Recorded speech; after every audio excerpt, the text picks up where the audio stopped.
Hey guys, Chris with Western Colloid. Want to talk with you guys a little bit about preparing the crew with all that they need. So you hear us talk a lot about job site efficiency, and I come from the application end of the roofing world, and I know what it's like when something breaks down or you have a problem or a part breaks.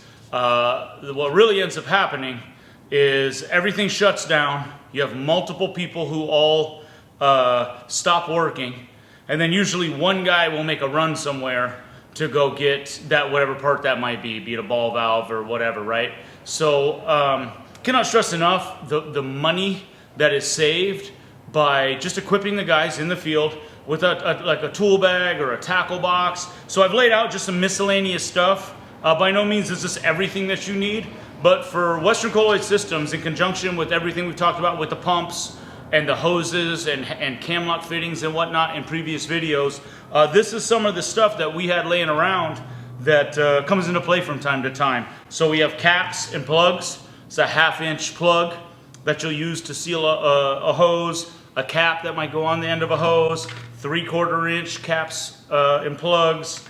There's 2-inch cam lock caps and plugs, and all of this. So if you don't seal your hoses at the end of the day or at the end of the job, you risk that product at the end drying out and creating a problem for future jobs or for tomorrow. And by sealing everything and making it airtight, you make it last much longer, right? And so the tackle box that I'm suggesting would have miscellaneous parts, and if you're going to be doing Western Colloid systems consistently, you're going to need these things, especially like these caps and plugs. They're just going to get lost. They're going to fall to the bottom of the trash bag, and you're not going to be able to find it at the end of the day.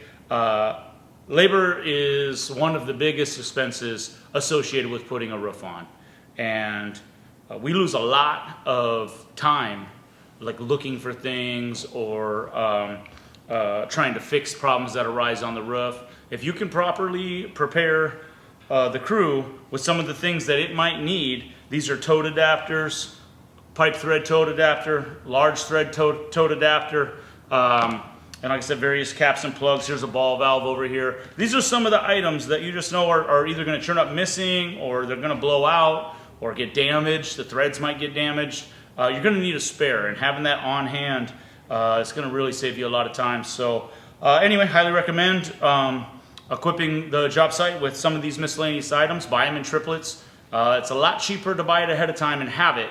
It's not like they go bad, they don't expire. And just have them there, and that way when a problem does arise, it doesn't take long to fix it. Hey, so this item right here, I really want to spend an extra second talking about. So this is this particular one's called a super swivel. You'll see them called live swivels. Essentially, this will spin 360 degrees. And man, I cannot recommend highly enough that you install one of these at the end of your line. So most of our hoses will come off of the pump. They'll be 3/4 of an inch for a lot of the way, and then we'll reduce it down to 1/2 of an inch. At the end of that 1/2-inch whip, the one that we're going to be working with, walking back and forth on the roof with, if you hook one of these up, it's going to help keep walls clean, air conditioning units clean. It's going to take a lot of pressure off of the guy who's pulling that hose, take pressure off of his elbow in his shoulder. So a lot of times the hose will get a kink in it, a little half turn. And the guy who's pulling the hose, man, he's got to fight that thing all day long, you know. So if you equip him with one of these live swivels or super swivels, now we can get that kink out. And as we're approaching units that we don't want to get dirty, or areas of the roof that we want to try and keep clean, he has the ability now to turn the hose, turn the wand, and without exerting too much shoulder. Hey, quick tip too. So when you're ordering your hose, if you're getting your hose brand new, you tell your hose supplier that you'd like one of these added to the end of the 1/2-inch hose that you're going to be working with, and you probably save a little money. So I mean, you can buy them individually, but your hose supplier should be able to equip this at the time of purchase. So talk with him about that. For more information, visit our website, westerncolloid.com. Love to have you. Thanks.